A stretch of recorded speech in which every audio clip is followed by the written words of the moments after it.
Opposition के लिए तूफान है आप, पाकिस्तान के कप्तान हैं आप, पाकिस्तान की पूरी दुनिया में पहचान है आप, पाकिस्तान के खान हैं आप, इमरान खान हैं आप। बिस्मिल्लाहिर्रहमानिर्रहीम।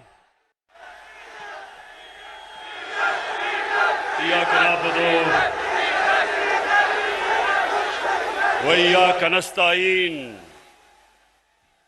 सबसे पहले शौकत भट्टी आपको, आपके एमपीज को, मेहदी भट्टी को, अपने तहरीक इंसाफ के कारकुनों को, मेरे सारे जितने भी यहां हमारे ओहदेदार बैठे हैं, मैं सबको इस शानदार जलसे की भरपूर मुबारक भी देता हूं, खराज तहसीन भी पेश करता हूं। लेकिन शौकत भट्टी,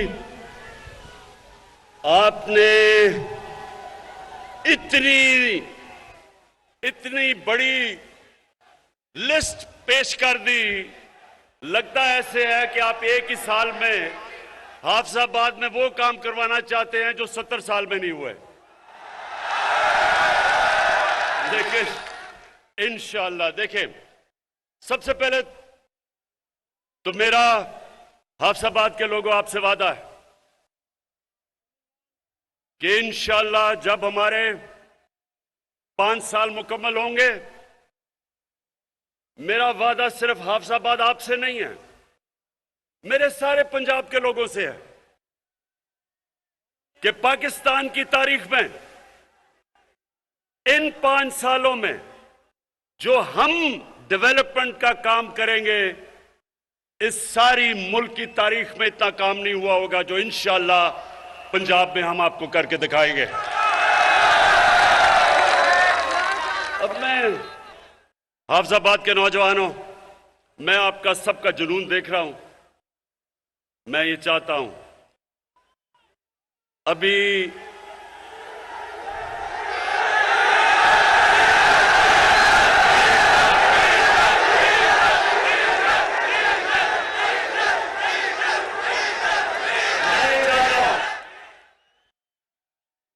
कि ये जो आज मैं आपसे बातचीत करने आया हूं,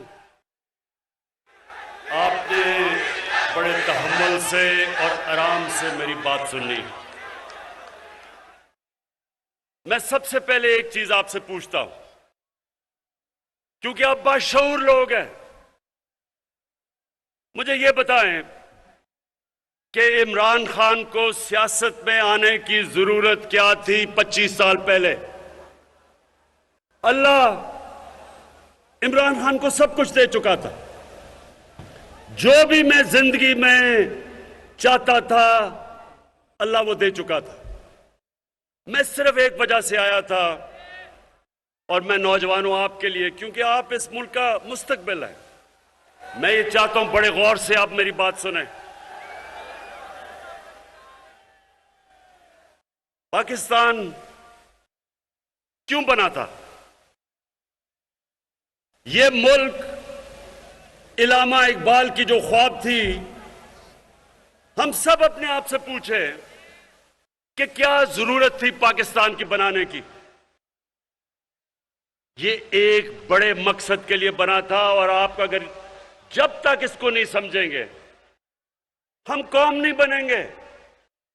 क्योंकि एक कौम तब बनती है वो जब एक नजरिए पे खड़ी होती है। नजरिए के बगैर कौम नहीं बन सकती। वो एक अवाम का हजूम होता है, उसके अंदर कभी आप सुनेंगे कि जाग पंजाबी जाग, कभी आप सुनेंगे सिंधु जैश, कभी पख्तूनिस्तान, कभी बलूचिस्तान की आजादी की तहरीक। क्योंकि जब तक मेरी कौम को मकसद ना पता चले पाकिस्तान बनाने का, हम कौम नहीं बन सकते। और जब एक कौम अपने नजरिए से हटती है, मेरे पाकिस्तानियों, वो कौम तबाह हो जाती है। हमने एक अजीम कौम बनना था, नहीं बने।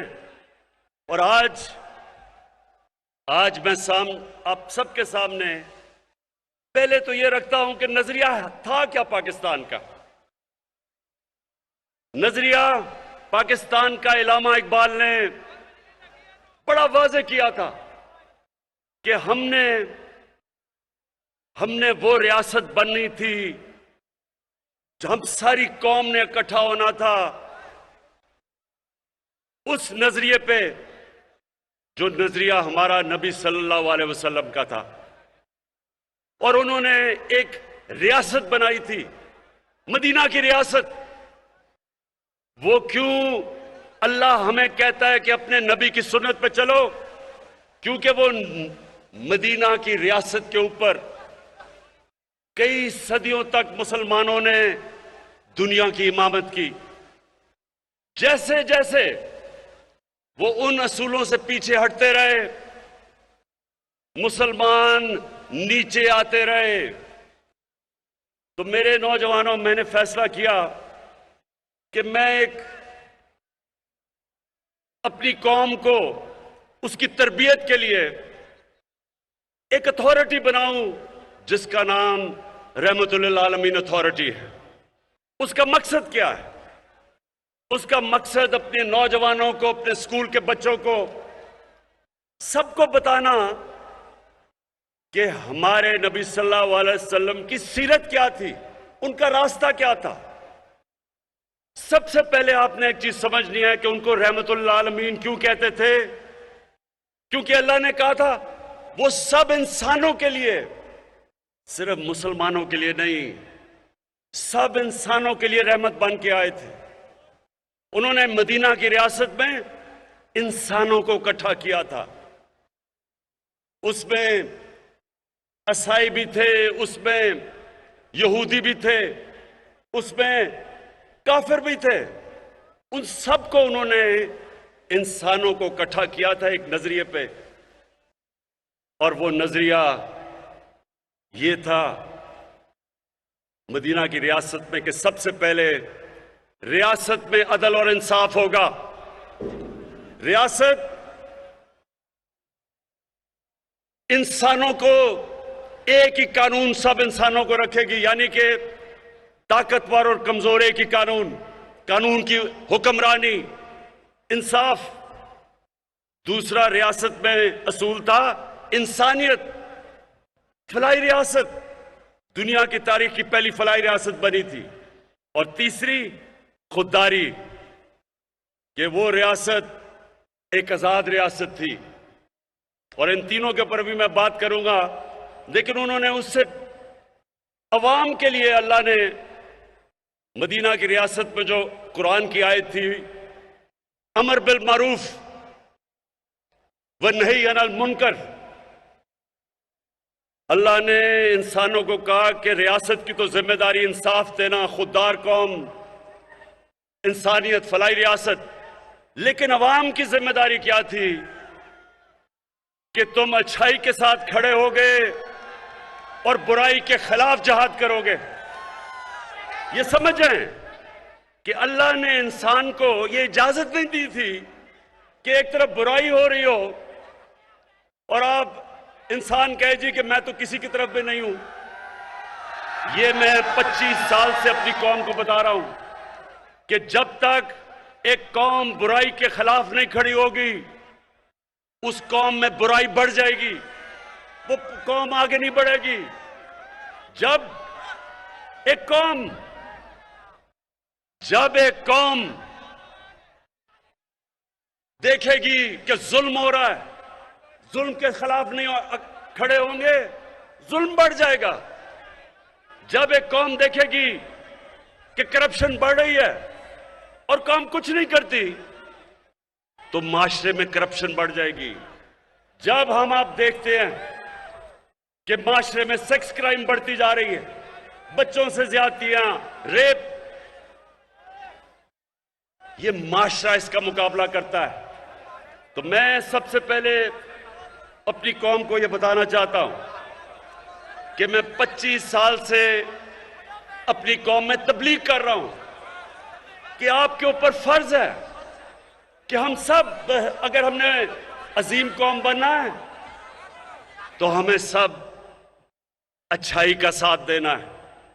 हम जब देखें कि मुल्क के नामवर करप्ट लोग, मुजरिम, अदालतों में जिनके केस, वो जब सब खड़े होके एक तरफ कोशिश करते हैं कि मुल्क की रियासत को गिराने के लिए, पैसा चलाने के लिए, लोगों को खरीदने के लिए, चोरी के पैसे से लोगों के जमीर खरीदने के लिए, तो रियासत की जिम्मेदारी होती है इसके खिलाफ आवाज बुलंद करना, अवाम की जिम्मेदारी होती है, अदलिया की जिम्मेदारी होती है, इलेक्शन की जिम्मेदारी होती है।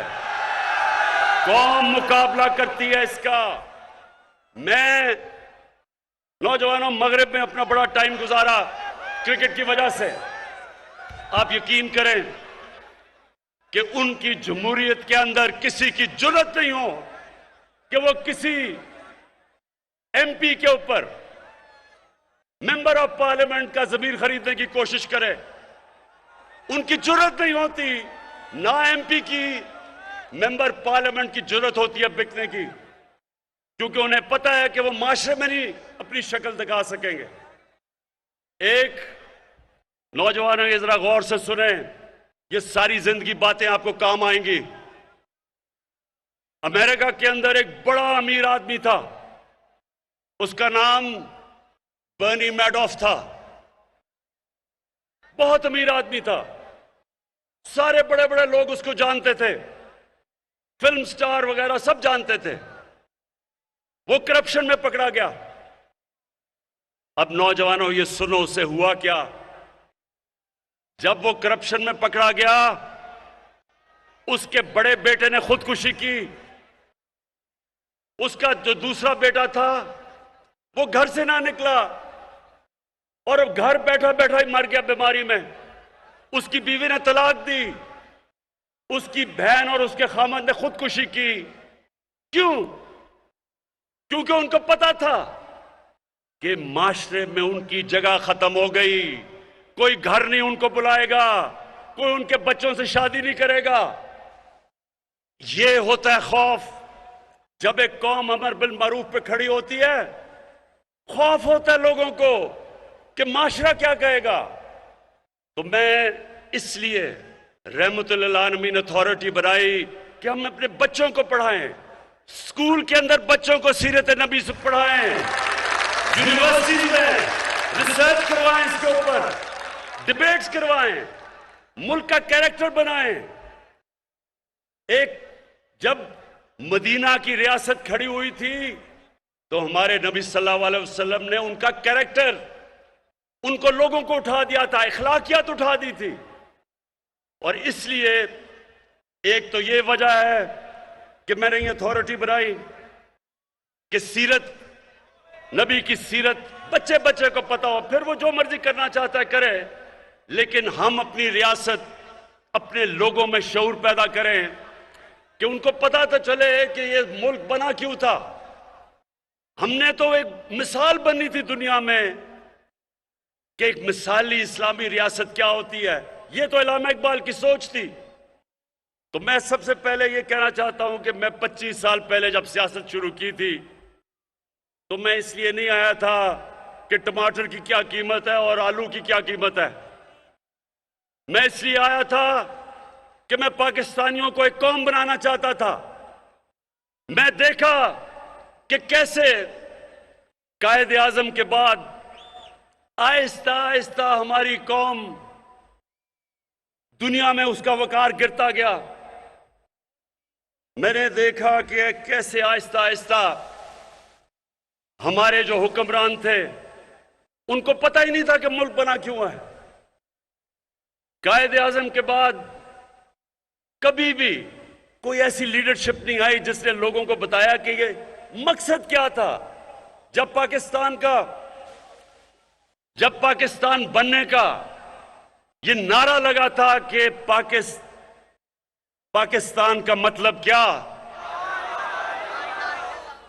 तो ला इलाहा इल्लल्लाह जो नारा था वो इसमें फलसफा था कि कैसे हमने एक गैरतमंद और अजीम कौम बनना है।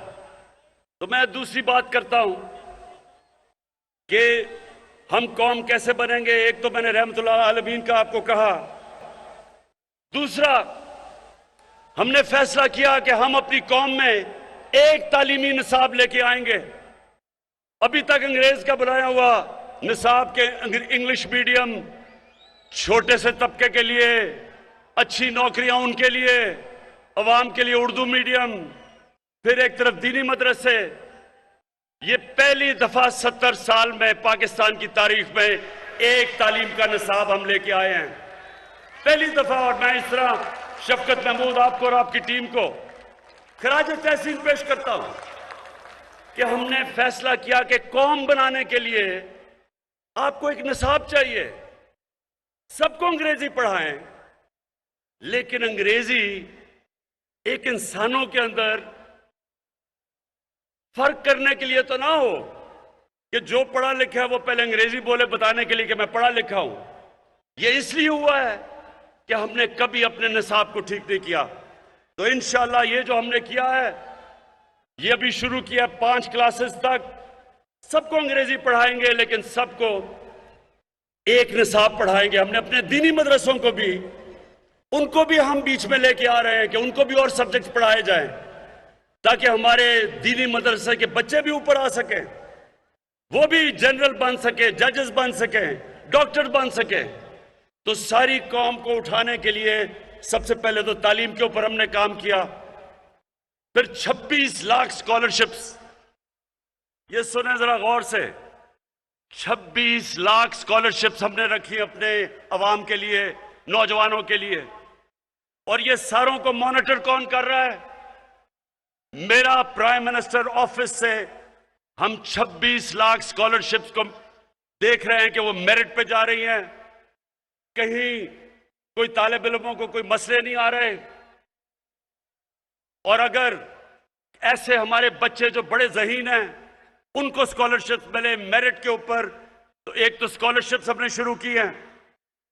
फिर एक और काम किया है टेक्नोलॉजी के लिए। ये पहली दफा पाकिस्तान में मैं 2 यूनिवर्सिटीज बना रहा हूं जिसमें सारी लेटेस्ट टेक्नोलॉजीज हैं। डॉक्टर अतार रहमान और हमारे बड़े जबरदस्त इस वक्त एयरफोर्स के चीफ जो हैं, इनके साथ मिलकर हम एरोस्पेस की लेटेस्ट टेक्नोलॉजी की यूनिवर्सिटी बना रहे हैं, ताकि पाकिस्तान भी अपनी जहाज बना सके। 30 साल से किसी ने नहीं सोचा कि हम बाहर से चीजें लेते हैं। हमारे पास अक्ल भी है, हमारे पास ज़हीन लोग हैं, हर किस्म का प्रोफेशन है, क्यों नहीं हम अपने जहाज बनाते? तो ये जो हमने इसलिए अपनी बनाते कि हमारे पास कोई यूनिवर्सिटी नहीं है। और एरोस्पेस की टेक्नोलॉजी की तो 2 यूनिवर्सिटीज शुरू कर दी बनानी, और इंशाअल्लाह इन यूनिवर्सिटी से आप देखेंगे कि मुल्क अपने पैर पर खड़ा होगा।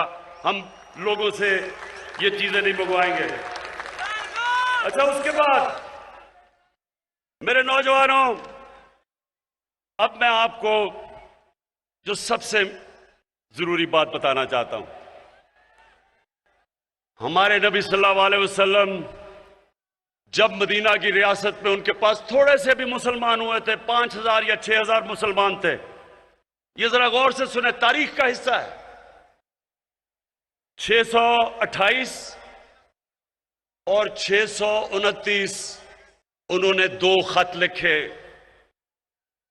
अब सोचे कि मुसलमान थोड़े से चंद हजार थे, और खत लिखा उन्होंने एक सुपर पावर को।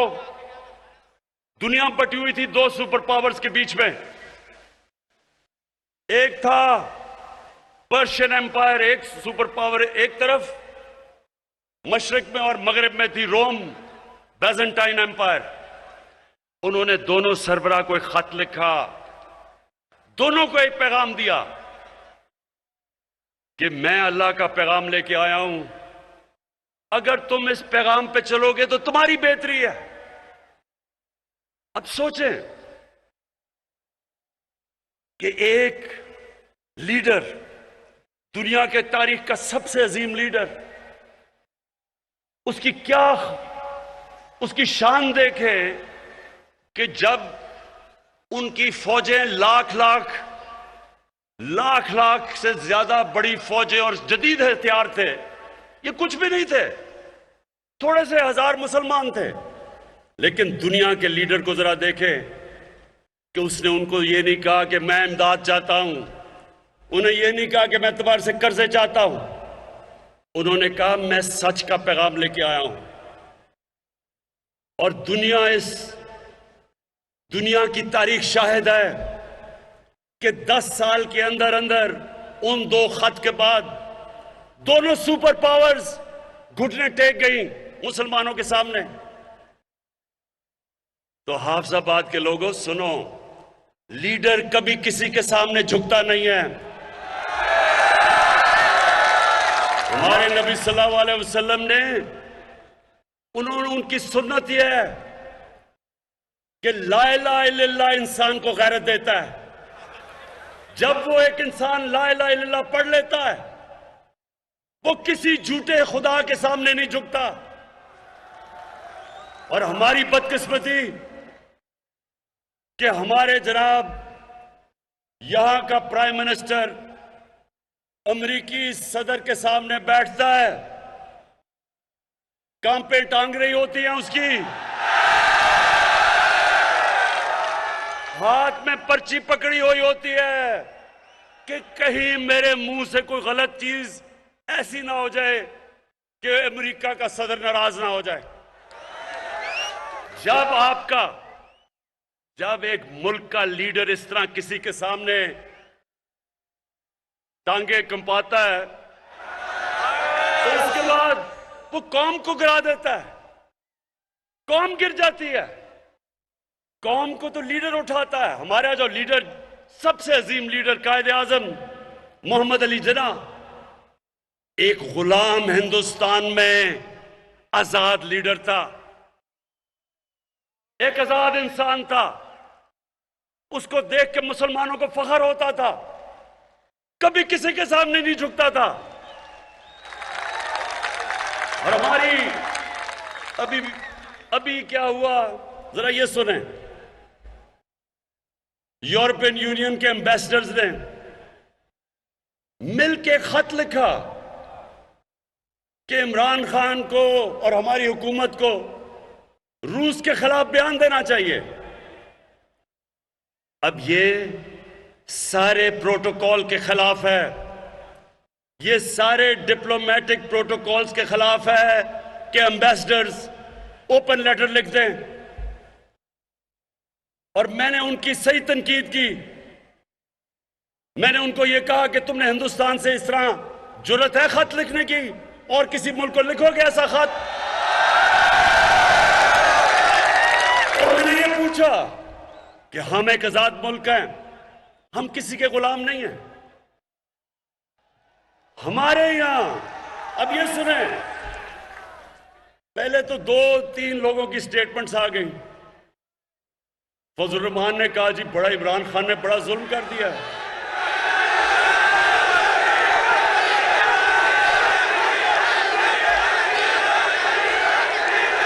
मैंने कुछ कह रहा। उसके बाद शहबाज शरीफ, अब जरा शहबाज शरीफ को देखें, वो जब भी, जरा सुने मजे सुने, जब भी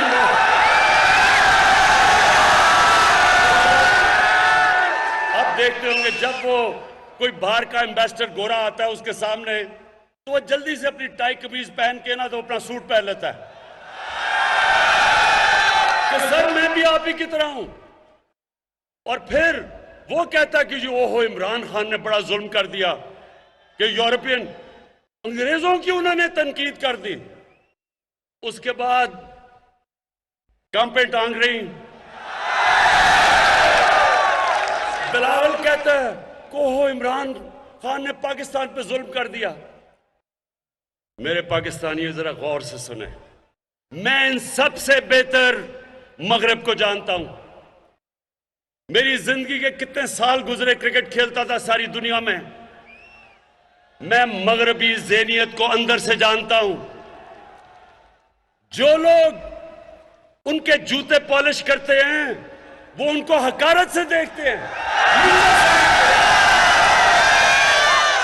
जो लोग अपनी कौम के मफादात के लिए खड़े होते हैं वो उनकी इज्जत करते हैं। आपने देखा, सुनो जरा,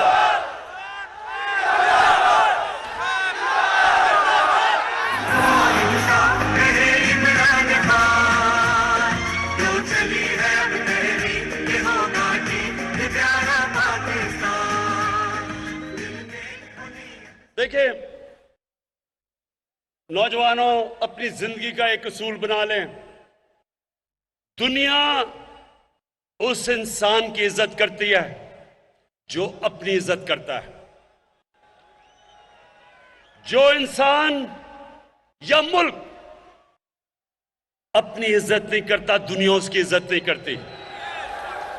हमारे मुल्क में 10 सालों में, ये जरा गौर से सुने, 10 सालों के अंदर 2008 से लेकर 2018 तक 400 से ज्यादा ड्रोन अटैक्स किए उस मुल्क ने जिसके लिए हम जंग लड़ रहे थे।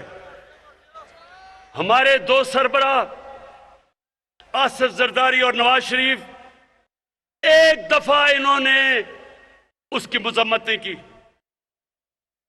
ये दुनिया के सारे कानून के खिलाफ है कि आप बमबारी करें और दहशतगर्द कहें जी, मैं जिसको मारें कहें जी दहशतगर्द है।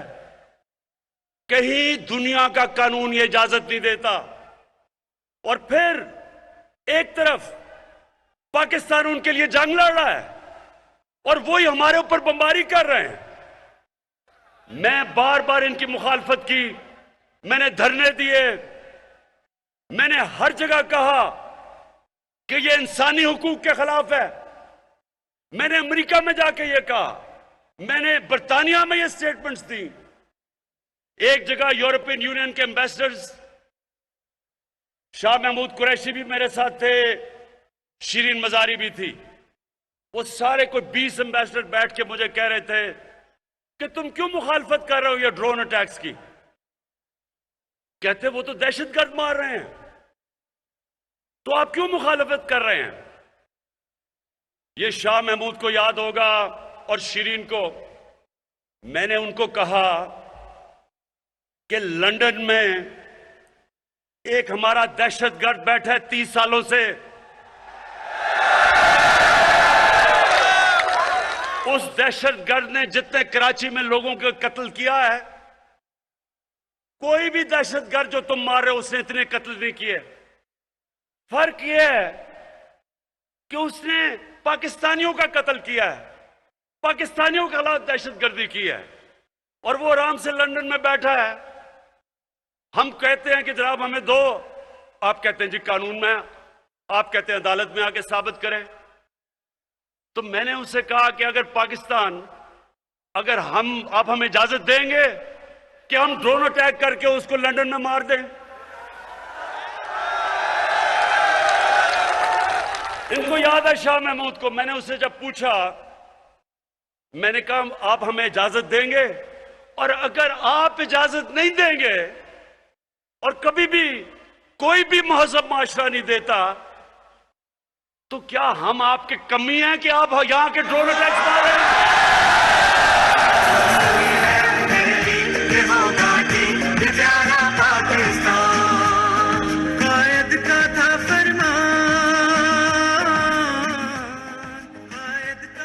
पाकिस्तानियों, मैं वाज़ेह कर दूं कि मैं समझता हूं कि पाकिस्तान को दुनिया में हर मुल्क से अच्छे ताल्लुकात रखने चाहिए। अमेरिका से अच्छे ताल्लुकात रखने चाहिए। बहुत बड़ी पावर है, हमारी तिजारत उसके साथ है। हमारे बड़े अजीम पाकिस्तानी वहां रहते हैं। लेकिन मैं 22 करोड़ पाकिस्तानी का वजीर आजम हूं। मेरी सबसे बड़ी मेरी जो जिम्मेदारी है कि मैं अपने पाकिस्तानियों के हुकूक की हिफाजत करूं, मैं अपने पाकिस्तान के मफादात की हिफाजत करूं। मैं ये कभी इजाजत नहीं दूंगा कि कोई आके फॉरेन पॉलिसी ऐसी हो कि हम किसी को खुश करते करते अपने मुल्क को नुकसान पहुंचाएं। मैं ये कभी इजाजत नहीं दूंगा। मैंने अब ये जरा गौर से सुने, मैंने अमेरिकी सदर को मिलने गया। आपने देखा भी होगा डोनाल्ड ट्रंप को जब मैं मिलने गया। मैं सबसे पहले आपको बताऊं कि मैंने कम से कम खर्चा क्यों किया। मैं कमर्शियल फ्लाइट पे गया, मैं होटल में भी नहीं ठहरा, मैं पाकिस्तान की एम्बेसी के कमरे में ठहरा।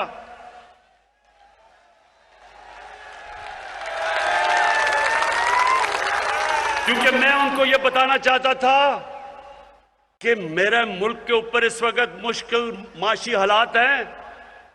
मैं अपने मुल्क का पैसा बचा रहा हूं। मैं वहां सूट पहन के नहीं गया, मैं अपनी शलवार कमीज में गया।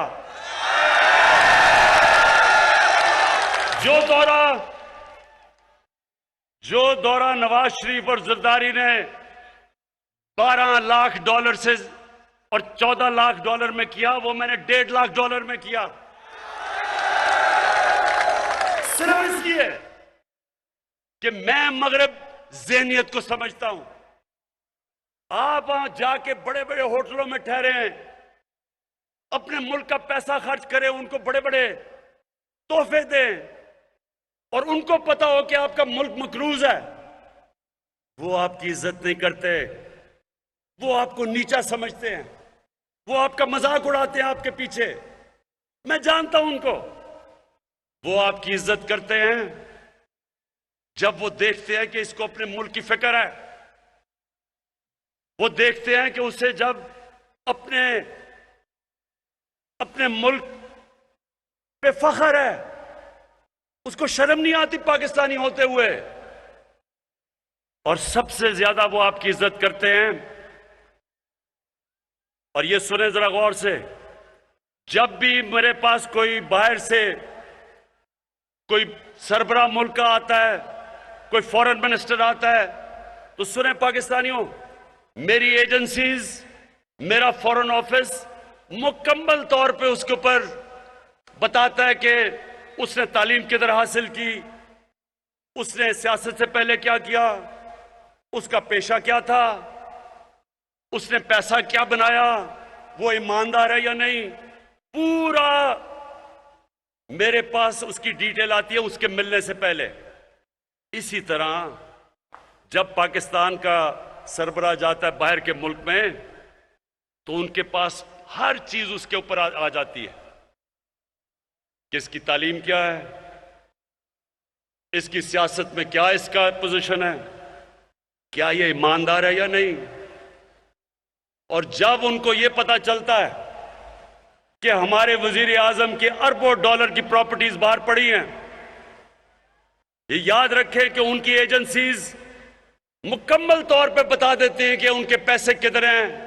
उनकी लंदन में तो क्या पाकिस्तान में भी कोई प्रॉपर्टी नहीं, उनको सब पता चल जाता है। उनके पास एक एक चीज होती है। इसलिए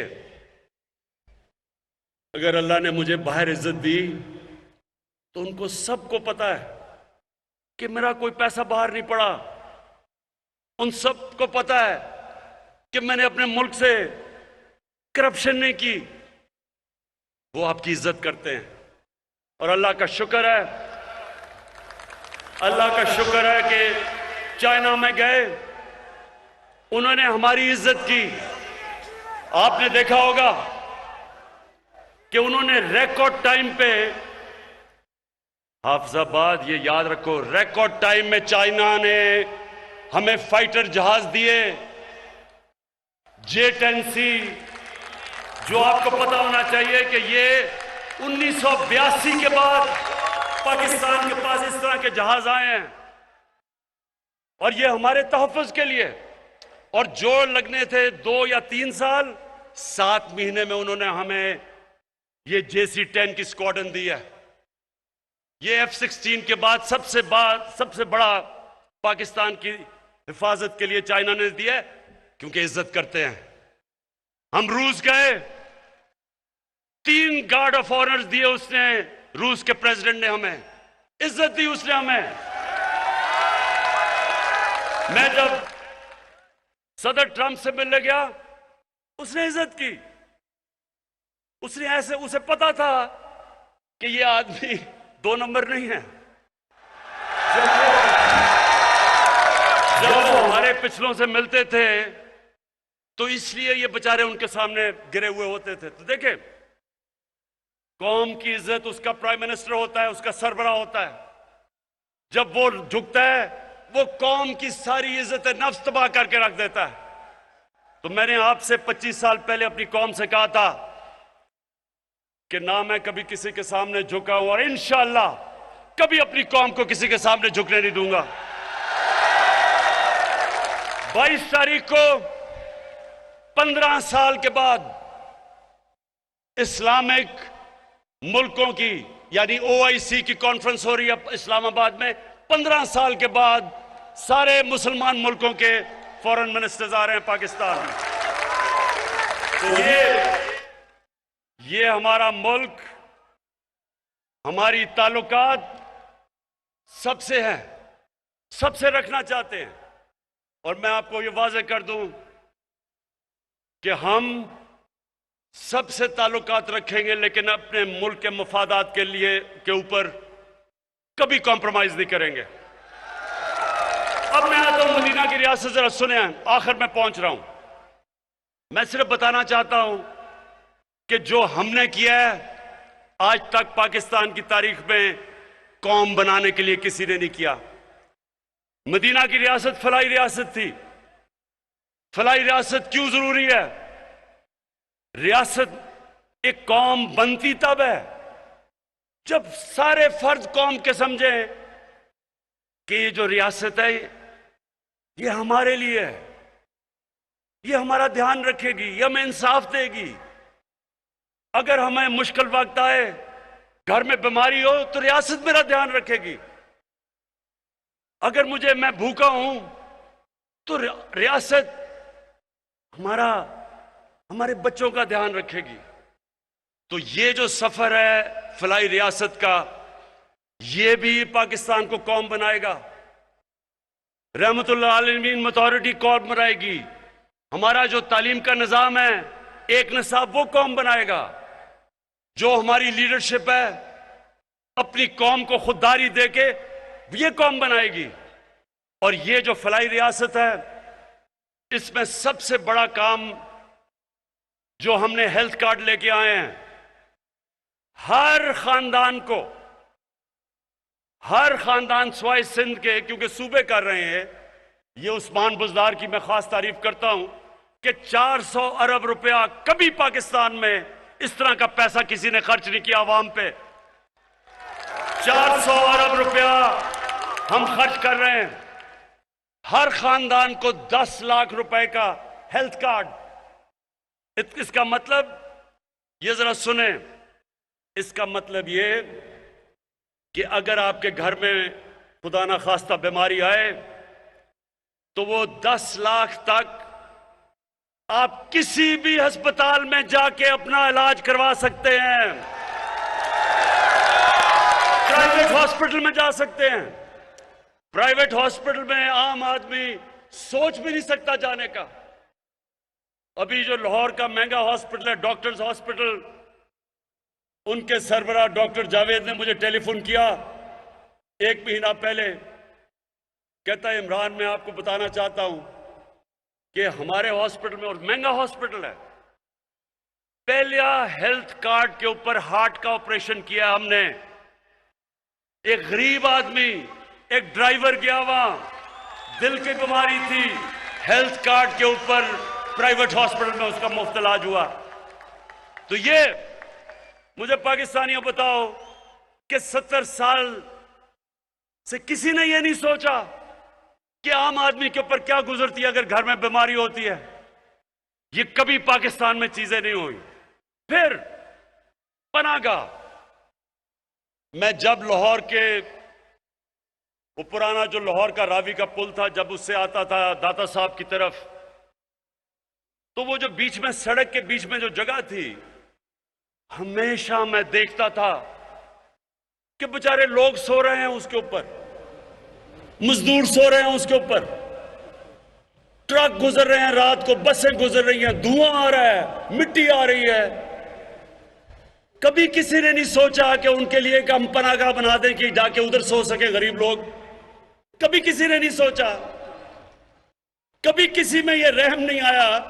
कितना पैसा लगता है, कम से कम सोचे तो सही कि मजदूर बेचारे बाहर से आते हैं शहर में काम करने के लिए, अपने बीवी बच्चों का पेट पालने के लिए, तो पैसे बचाने के लिए बेचारे सड़क पे सो जाते हैं, ताकि जो भी हम पैसा बचाएंगे तो हम बच्चों को, बीवी बच्चों को भेज सकें। लेकिन कभी रियासत में किसी ने नहीं ये सोचा, क्योंकि एहसास ही नहीं है। हमने पहली दफा, मैं आपको बताऊं, पनाहगाह के अब हम सारे पाकिस्तान में बना रहे हैं मॉडल। हम ऐसा कैसा कर रहे हैं कि पनाहगाह उसके अंदर एक बनेगी पनाहगाह जिधर लोग रात को सो सकते हैं, खुली हुई हैं, लेकिन इसको और बेहतर अब कर रहे हैं। उनको उसल खाने, नहा सकते हैं, उनको खाना मिलेगा 2 वक्त का, मुफ्त खाना खाएंगे, ताकि उनको किराए पे पैसा खर्च ना हो, ताकि खाने पे पैसा खर्च ना हो, और जो भी मजदूरी का पैसा हो वो अपने बीवी बच्चों को भेज सके। और इन पनाहगाहों के साथ साथ अब हम दुकानें बनाएंगे, दुकानों से आमदनी आएगी, पनाहगाह का खर्चा जाएगा। उसके साथ एहसास सेंटर खोलेंगे, उनकी ट्रेनिंग करवाएंगे, तो इंशाअल्लाह ये फलाई रियासत की तरफ पूरा हमारा रास्ता है। फिर कामयाब पाकिस्तान, शहरों के अंदर और देहातों में 20 लाख खानदानों के ऊपर हम क्या कर रहे हैं, सूद के बगैर 5 लाख कर्जा, अपनी बिजनेस शुरू कर सकें, अपने किसान अपने खेत पे लगा सके। 20 लाख रुपया सूद के बगैर कर्जा दे रहे हैं, अपना घर बना सके। उसके अलावा टेक्निकल एजुकेशन, ये सारा एक खानदान के लिए टेक्निकल एजुकेशन दे रहे हैं। फिर ये पहली दफा, ये सारी चीजें पाकिस्तान में पहली दफा हो रही है। फिर अब सबसे ज्यादा एक इंसान क्या चाहता है कि मेरे सर के ऊपर छत हो, अपना घर हो। अब शहरों के अंदर इतना महंगा घर बनाना, लोग, आम आदमी घर ही नहीं बना सकते। हमारी ये कच्ची आबादियां बढ़ती जा रही हैं क्योंकि लोग अपना घर नहीं बना सकते। तो पहली दफा, आप सुनो मेरे पाकिस्तानियों, पहली दफा हमने बैंकों के साथ मिलके, हुकूमत ने भी पैसा डाला है, बैंकों ने पहली दफा कर्जे देने शुरू हुए उन लोगों को, मजदूरों को, वेल्डर को, मोची को, दर्जी को। और कैसे कर्जे, अब क्या किया हमने, जो वो किराए का जो किस्त देते थे 1 महीने की किराए के लिए, उसी किस्त को हमने बैंकों से कर्जा ले लिया। बजाय किराया देने के वो बैंकों को किस्त देते हैं और घर उनका अपना हो जाता है। अब तक 60 अरब रुपए, अब तक 60 अरब रुपए पाकिस्तान की तारीख में पहली दफा बैंकों ने ये छोटे लोगों को कर्जे दिए हैं। इससे पहले सिर्फ पैसे वालों को कर्जे मिलते थे। और इंशाअल्लाह मेरा इसको हम बढ़ाते जाएंगे, और मेरी ख्वाब यह है कि मेरे आम लोगों के लिए हम सस्ते कर्जे दें ताकि वो अपने घर बना सकें। फिर हम, महंगाई का दौर है, एहसास राशन, एहसास राशन अब हम शुरू कर रहे हैं। 2 करोड़ खानदान को हम पैसा दे रहे हैं, वो जाके घी, आटा और चीनी 30% इसके ऊपर उनको रियायत मिलेगी करियाना स्टोर से। ये पूरे पाकिस्तान में 2 करोड़ खानदान के लिए हम कर रहे हैं। और उसके बाद ये सुने जरा, ये सुने मेरे नौजवानों, जो मुझे सबसे ज्यादा खुशी है, हमने रिकॉर्ड टैक्स इकट्ठा किया। पहली दफा पाकिस्तान के लोगों ने इतना टैक्स दिया। उस टैक्स से आज हमने बजाय पेट्रोल और डीजल की कीमत 20 रुपए बढ़ाना, हमने पेट्रोल और डीजल की कीमत 10 रुपए नीचे कर दी है। 5 रुपए यूनिट बिजली की कीमत कम कर दी है। और इसके लिए ये जरा सुने, आज अमेरिका में 220 रुपए का पेट्रोल है, बर्तानिया में 350 रुपए का है, हिंदुस्तान में 220 रुपए का है, दुबई में 151 रुपए का है। उनका अपना तेल जमीन से निकलता है, पाकिस्तान बाहर से मंगवाता है, और पाकिस्तान में 150 रुपए लीटर है। सारे इलाके से सबसे सस्ता आज भी हमारा पेट्रोल है, क्योंकि हम पैसे दे रहे हैं, टैक्स का पैसा, ताकि अवाम पे बोझ ना पड़े। और इंशाअल्लाह जैसे जैसे मेरी कौम टैक्स देती रहेगी, वैसे वैसे मैं आपके ऊपर पैसा खर्च करता रहूंगा, बोझ आपका कम करता रहूंगा। और मैं अब मायशत के ऊपर आ रहा हूं। ये जरा मेरी गौर से सुने, मैं आखिर अब तकरीर खत्म करने वाला हूं। ये जरा गौर से सुने अब बात। 100 साल में एक दफा इतना बड़ा अजाब है जो कोरोना है। 100 साल में इतना बड़ा बुरहान आया दुनिया के अंदर।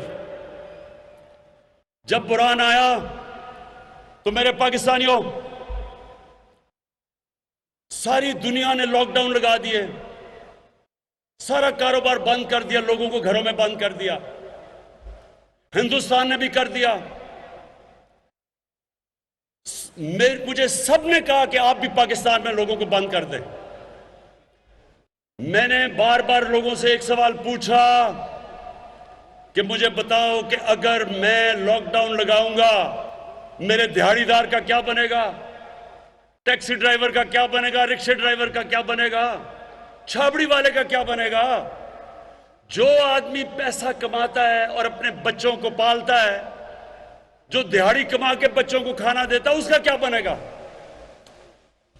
सिंध ने मेरी बात नहीं मानी, सिंध हुकूमत ने लॉकडाउन लगा दिया। मुझे बुरा भला कहा गया। सारी ऑपोजिशन पार्टीज की तकरीरें मौजूद हैं। हर जगह उन्होंने कहा कि इमरान खान मुल्क को मरवा देगा। तो मेरे हाफिजाबाद के नौजवानों,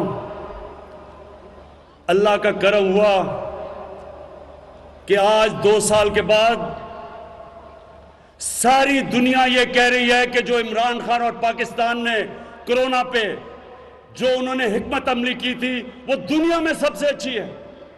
दुनिया आज हमारी हिकमत अमली पे चल रही है। तो मैं सिर्फ आपको ये कहना चाहता हूं कि अगर हम इतने नाहिल थे, तो सबसे मुश्किल वक्त में जो पाकिस्तान ने हिकमत अमली इख्तियार की, दुनिया ने उसकी तारीफ की। वर्ल्ड हेल्थ ऑर्गेनाइजेशन ने, वर्ल्ड इकोनॉमिक फोरम ने, इकोनॉमिस्ट ने पाकिस्तान को दुनिया के टॉप 3 मुल्कों में रखा। हमने अपने मुल्क अवाम को भी बचाया, अपनी मायशत को भी बचाया। और कोरोना के दौर में पाकिस्तान की मायशत माशाअल्लाह अल्लाह के करम से 5.6% पे बढ़ी। 5.6%। सब दंग रह गए। हमारी रिकॉर्ड, ये जरा सुने, रिकॉर्ड एक्सपोर्ट, टेक्सटाइल की रिकॉर्ड एक्सपोर्ट, बाहर से पाकिस्तानियों ने जो पैसे भेजे रेमिटेंसेस, वो रिकॉर्ड। हमारी कंस्ट्रक्शन के अंदर 1500 अरब रुपया आया, वो रिकॉर्ड। हमारा आईटी के अंदर एक्सपोर्ट, वो रिकॉर्ड।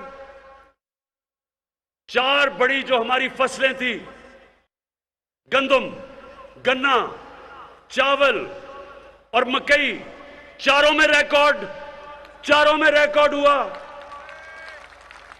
और अब इंशाल्लाह जो हमने इंडस्ट्रियल पैकेज दिया है, ये मेरी अब पेशन गोई सुन लो। जो हमने अब इंडस्ट्रियल पैकेज दिया, आप देखेंगे कि ये पाकिस्तान को बिल्कुल एक तब्दील करके एक अजीम मुल्क बना देगा। हमें दुनिया में, और ये सुन लो आखिरी 2 चीजें, हमने जो मौसम की तब्दीली के ऊपर कदम उठाए, बरतानिया के प्राइम मिनिस्टर ने यूनाइटेड नेशंस में पाकिस्तान को कहा कि पाकिस्तान मिसाल है।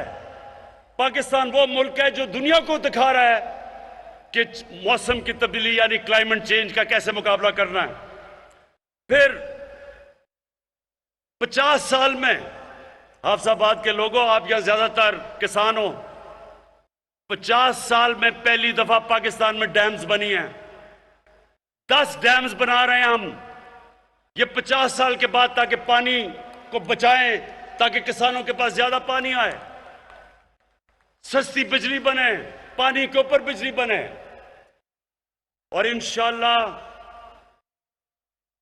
3 साल में पहली मोमन डैम कंप्लीट हो रही है, उसके बाद दासू डैम और उसके बाद बादशाह डैम। इससे पाकिस्तान में जो पानी का हम जो रिजर्वॉयर है वो दुगने हो जाएंगे, यानी पानी हमारे पास दुगना हो जाएगा आज से।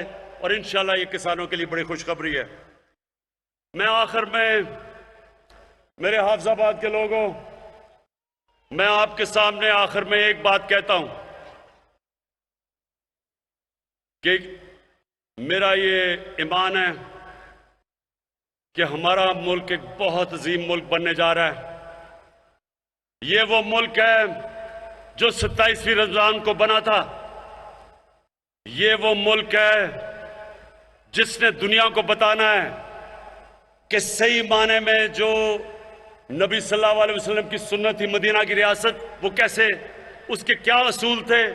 हमने दुनिया में मिसाल बनना है, हमने खुददार कौम बन के सामने आना है और हमने दुनिया को यह साबित करना है कि किधर से, जिस तरह मदीना की रियासत में मुसलमान उठे थे, उसी तरह यह मुल्क उन उसूलों के ऊपर चल के एक दुनिया का अजीम तरीन मुल्क बनेगा।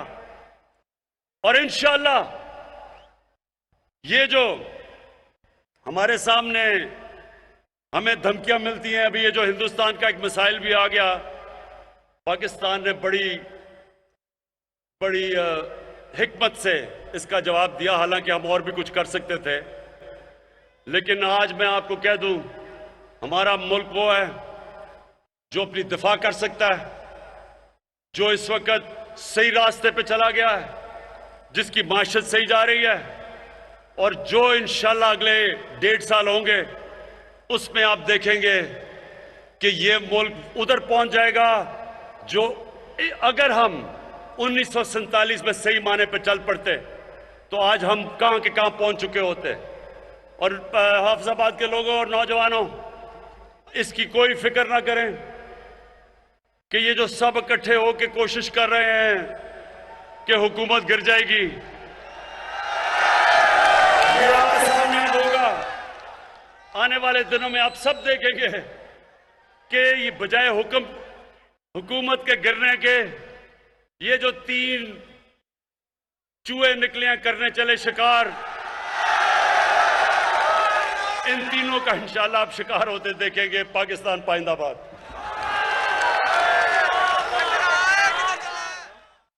वज़ीर-ए-आज़म इमरान खान हाफिजाबाद में